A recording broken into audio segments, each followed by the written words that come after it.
प्रधानमंत्री एवं मंत्रिपरिषद आर्टिकल 74 से लेकर 78 तक दिया गया है। प्रधानमंत्री को मंत्रिपरिषद का प्रमुख माना गया है, जो कि मंत्रिपरिषद की सहायता करता है।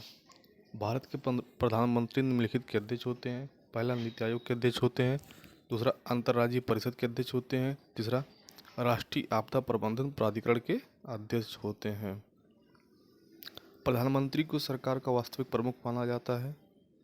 राष्ट्रपति को कानूनी या नाममात्र का प्रमुख माना जाता है।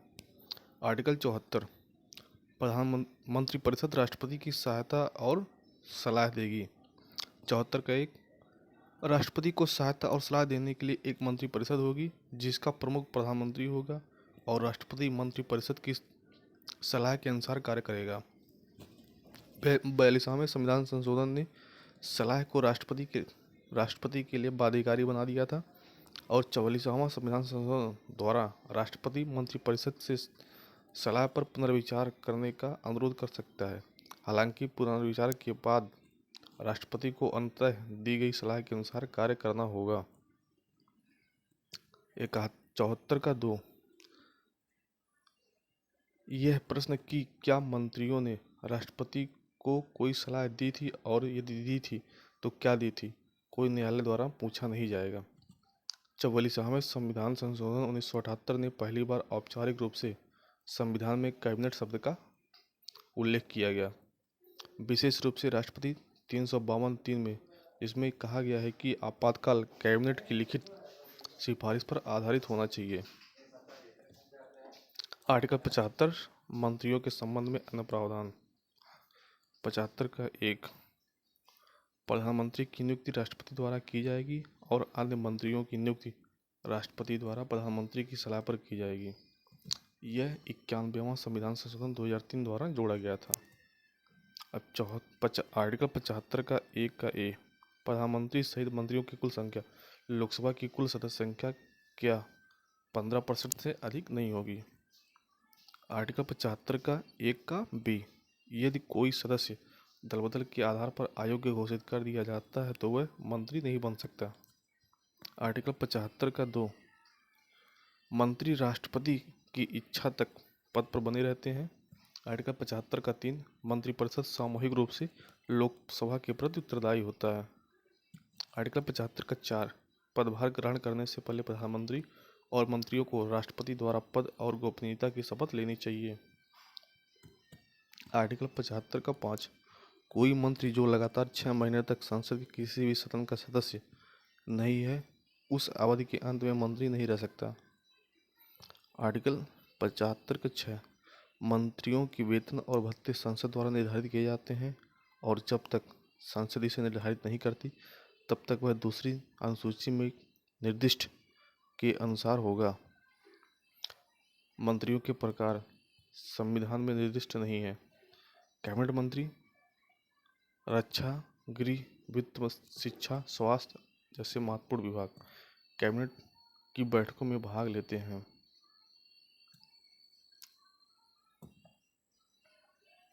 राज्य मंत्री छोटे मंत्रालय संभालते हैं या कैबिनेट मंत्रियों की सहायता करते हैं और कैबिनेटों की बैठक में भाग नहीं लेते हैं। उपमंत्री कैबिनेट मंत्रियों और राज्य मंत्रियों की सहायता करते हैं। आर्टिकल 76 भारत का महान्यायवादी। आर्टिकल 76 का 1 राष्ट्रपति किसी ऐसे व्यक्ति को भारत का महान्यायवादी नियुक्त करेगा जो सर्वोच्च न्यायालय का न्यायाधीश बनने के योग्य हो। आर्टिकल 76 का 2 कर्तव्य कानूनी मामलों पर भारत सरकार को सलाह देगा। आर्टिकल 76 का 3 महान्यायवादी को भारत के क्षेत्र के भीतर सभी न्यायालयों में सुनवाई का अधिकार है। आर्टिकल 76 का 4 महान्यायवादी राष्ट्रपति की इच्छा तक पद धारण करता है और राष्ट्रपति द्वारा निर्धारित पारिश्रमिक प्राप्त करता है, मतलब राष्ट्रपति जितना वेतन निर्धारित करेगा उतना प्राप्त करता है। याद रखने वो कुछ बातें, यह सरकार का पूर्णकालिक वकील नहीं है। पद छोड़ने के बाद इन्हें निजी कानूनी अभ्यास से वंचित नहीं किया जाता है।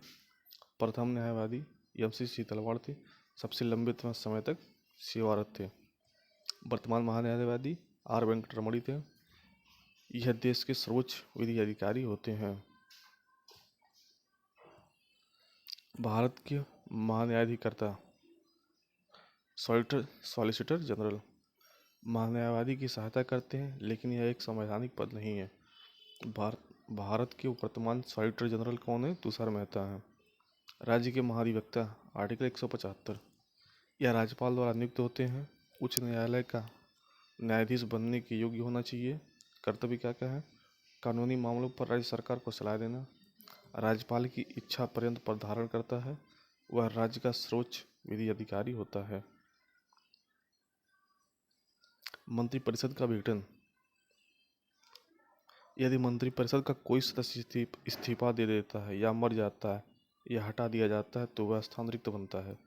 यदि प्रधानमंत्री की मृत्यु हो जाती है या वह इस्तीफा दे देता है तो संपूर्ण मंत्रिपरिषद भंग हो जाती है।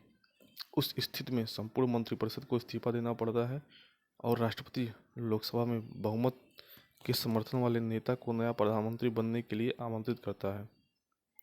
त्यागपत्र देने वाले पहले भारतीय प्रधानमंत्री कौन थे? मोरारजी देसाई थे। राज्यसभा सदस्य जो प्रधानमंत्री बने, सबसे पहले इंदिरा गांधी बनी थी, फिर मनमोहन सिंह बने थे, एक और थे एच.डी. देवेगौड़ा जो कैबिनेट मंत्री बने, बिना ही भारत का प्रधानमंत्री बन गए थे। आर्टिकल 77 भारत सरकार का कार्य संचालन दिया गया है। आर्टिकल 77 का 1 भारत सरकार की सभी कार्यकारी कार्यवाहियाँ राष्ट्रपति के नाम से की जाएंगी। आर्टिकल 77 का 2 राष्ट्रपति के नाम से जारी किए गए आदेशों और अध्यादेशों राष्ट्रपति के द्वारा जारी किए आदेशों और दस्तावेजों को राष्ट्रपति द्वारा बनाए गए नियमों में निर्दिष्ट तरीके से प्रमाणित किया जाएगा। आर्टिकल 77 का 3 राष्ट्रपति भारत सरकार के कामकाज के अधिक सुविधाजनक संचालन के लिए नियम बनाएंगे और मंत्रियों के बीच जिम्मेदारियां आवंटित करेंगे। आर्टिकल 78 प्रधानमंत्री के कर्तव्य। 78 का ए संघ के प्रशासन और विधान के प्रस्तावों से संबंधित मंत्रिपरिषद के सभी निर्णय को राष्ट्रपति को संसूचित करना।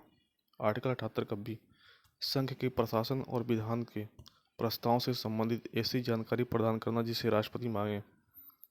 आर्टिकल 78 का सी यदि राष्ट्रपति अनुरोध करते हैं तो प्रधानमंत्री को किसी भी ऐसे मामले को प्रस्तुत करना चाहिए जो किसी एक मंत्री द्वारा तय किया गया हो लेकिन अभी तक पूरे मंत्रिपरिषद द्वारा विचार नहीं किया गया हो। प्रधानमंत्री के पद पर टिप्पणियां।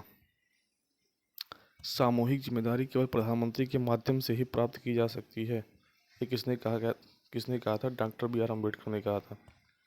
पंडित जवाहरलाल नेहरू ने प्रधानमंत्री को सरकार की धुरी के रूप में वर्णित किया क्योंकि प्रधानमंत्री मंत्रिपरिषद और राष्ट्रपति के बीच की एक कड़ी के रूप में कार्य करता है।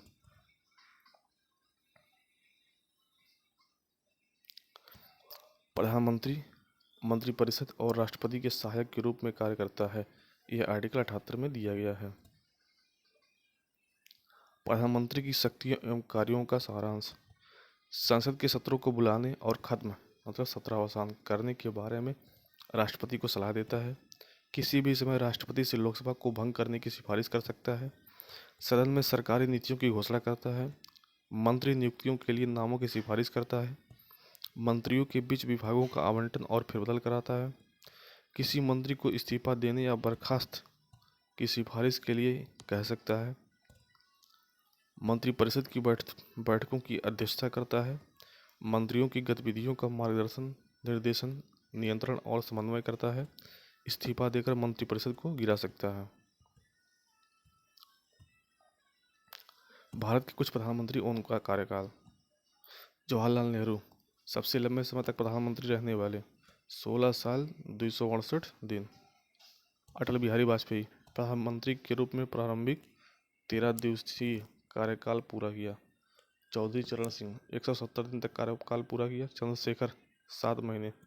सभी पूर्णकालिक प्रधानमंत्रियों में सबसे कम समय तक सेवा देने वाले। वीपी गिरी केवल 11 महीने कार्य किए थे। एच.डी. देवेगौड़ा केवल 10 महीने। इंद्र कुमार गुजराल केवल 11 महीने कार्यकाल है इनका।